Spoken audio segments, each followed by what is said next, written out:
Yeah, so I'll show you more in a second. I got you. Yo. Okay. I know I need to get my nails done. Shut up. So we're just gonna use this little test cube right now, right? So usually people will grab this little guy and spin around to view things, you know. No more. If you have a mouse wheel, push the mouse wheel down and you will be able to rotate the exact same way.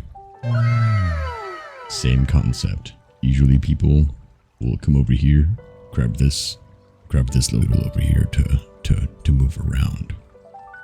Brandon says no more. Quick. Hold your shift. Hold shift. Same thing. Hold shift in the middle mouse. You can move around the whole scene. Wow. Boom, boom, boom, boom. Look at this. Look how fast I'm moving. Boom, boom, boom, boom.